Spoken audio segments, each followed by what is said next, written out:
মাধ্যমে রাজ্যের প্রতিটা অংশের মানুষকে আমরা অবগত করতে চাইছি যে মধ্যপ্রাচ্যে যে অনাকাঙ্ক্ষিত যুদ্ধ বিগত দুদিন ব্যাপী আমরা দেখতে পাচ্ছি, তাতে ত্রিপুরা রাজ্যের মানুষের মধ্যে বিগত দুদিন ধরে একটা প্যানিক তৈরি হয়েছে যে হয়তোবা পেট্রোল এবং ডিজেল তার হয়তো একটা সংকট তৈরি হতে পারে।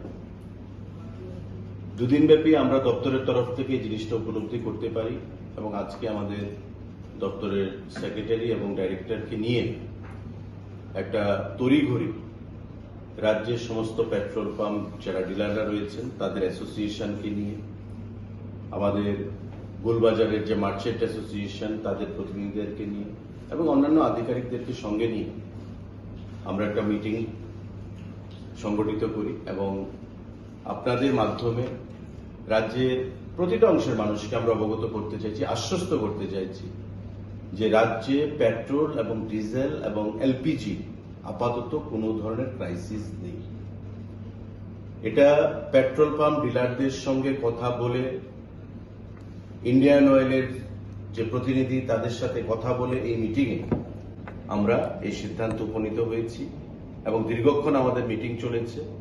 তাতে আশ্বস্ত আমাদেরকে করা হয়েছে তাদের তরফ থেকে রাজ্যে যা স্টক রয়েছে পেট্রোল, ডিজেল, এলপিজি, তা আগামী এক মাস ব্যাপী কোনো ধরনের ক্রাইসিস রাজ্যে সংঘটিত হওয়ার কোনো পরিস্থিতি তৈরি হয়নি বা সেটা নেই। নর্মালি আপনারা জানেন যে যখন বর্ষার সিজন শুরু হয়, আসাম-আগরতলা রোডে যখন কোনো রেলওয়ে ট্র্যাক ডিরেলমেন্ট হয় বা পাহাড়ে ল্যান্ডস্লাইড হয়, তখন পণ্য নিয়ে বা পেট্রোল ডিজেল নিয়ে যে ট্যাঙ্কারগুলো বা সেই ট্রেন আসতে যখন অসুবিধা হয় তখন আমাদের সেই ক্রাইসিসটা শুরু হয়। কিন্তু এখন সিজন বা এখন যা পরিবেশ রয়েছে, আবহাওয়া রয়েছে, তা সম্পূর্ণ সুন্দর আবহাওয়া। রাজ্যের মধ্যে যা মজুদ রয়েছে সেটা আমি বললাম যে আমাদের রাজ্যে যে মজুদ রয়েছে পেট্রোল, ডিজেল এবং এলপিজি, তা প্রায় এক মাসের স্টক রয়েছে। আলোচনার মাধ্যমে সেটা উঠে এসেছে। সুতরাং অযথা পেট্রোল এবং যে পাম্পগুলো রয়েছে পেট্রোল এবং ডিজেলের জন্য মানুষের মধ্যে যে একটা উৎকণ্ঠা, মোটর বাইক নিয়ে, গাড়ি নিয়ে যে একটা দীর্ঘ লাইন, লম্বা লাইন আমরা পরিলক্ষিত করছি দুদিন ব্যাপী, সেই লাইন যেন আগামীকাল থেকে বা আজ থেকে এটা আপনারা অযথা সেই লাইনে দাঁড়াবেন না।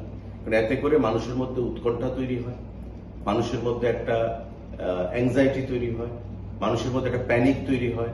সোনামুড়া থেকে আমাদের খবর এসেছে ডাইরেক্টরের কাছে, সেক্রেটারির কাছে, আমাদের কাছে, আমাদের বিভিন্ন পেট্রোল পাম্পগুলো থেকে খবর আসছে, সাধারণ জনগণের কাছ থেকে খবর আসছে যে একটা অযথা প্যানিক তৈরি করার চিন্তা বা একটা প্রচেষ্টা চলছে। পাশাপাশি গোলবাজারের যারা মার্চেন্ট অ্যাসোসিয়েশনের প্রতিনিধিরা তারাও এসেছিলেন আমাদের মধ্যে। জিনিসপত্র যা রয়েছে এসেন্সিয়াল কমোডিটিস, নিত্য প্রয়োজনীয় দ্রব্যগুলো, সেগুলো যথেষ্ট পরিমাণে রয়েছে। মধ্যপ্রাচ্যে যুদ্ধ হচ্ছে, তার জন্য এই এলাকায় বা এই রাজ্যে যদি জিনিসপত্রের দাম বৃদ্ধি করে দেওয়া হয় কালোবাজারিদের দ্বারা, তবে দপ্তর কিন্তু তাতে সরকার কঠোর পদক্ষেপ গ্রহণ করবে।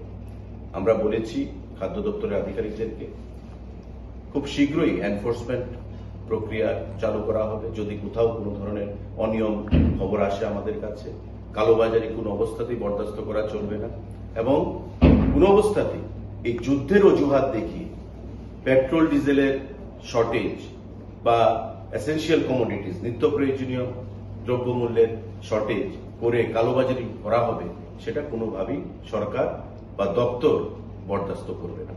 আমরা কিছুক্ষণ আগে মাননীয় সেক্রেটারি ফুড, আমাদের director food, petrol pump dealer অ্যাসোসিয়েশনের প্রতিনিধিরা, মার্চেন্ট অ্যাসোসিয়েশনের প্রতিনিধিরা, আধিকারিকদেরকে নিয়ে আমরা মিটিং সংগঠিত করেছি এবং দপ্তরের মন্ত্রী হিসাবে আমি প্রতিটি অংশের মানুষকে আশ্বস্ত করছি যে বর্তমানে যথেষ্ট পরিমাণে পেট্রোল, ডিজেল এবং এলপিজি মজুদ রয়েছে, কোথাও কোনো ধরনের শর্টেজ নেই বা দাম বাড়ারও সেখানে চান্স নেই।